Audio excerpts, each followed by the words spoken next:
আলাইকুম ভিউয়ার্স। আমি এখন লতি রান্না করব।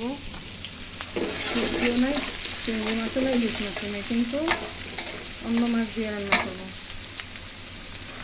আদা রসুন পেস্ট দিয়ে দিয়েছি, সাথে এই যে দেখেন মাছ, এই মাছ দিয়ে দিলাম। সবসময় থাকে না, চিংড়ি মাছ তো নাই আজকে।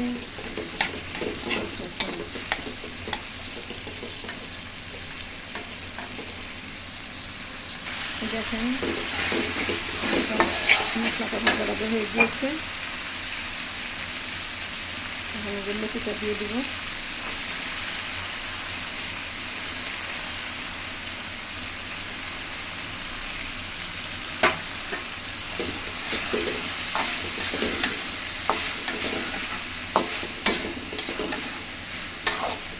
এখানে একদম হালকা আছে লতিটা রান্না করব, দেখে দিয়ে দেবো। এখন দিয়ে হালকা আছে রান্না করবো।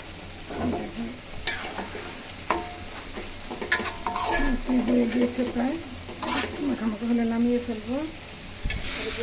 সেই বাচ্চারা লতি খাবে না, তাই ওদের জন্য আবার একটু টমাটোর ভর্তা করে নিচ্ছি।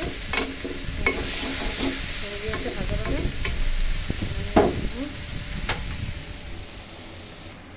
এই যে আমার লতি দেখেন মাশাআল্লাহ হয়ে গিয়েছে। এই যে একদম ভাজা করেছি মাছ দিয়ে। চুলা বন্ধ করে দিলাম। আল্লাহ হাফিজ।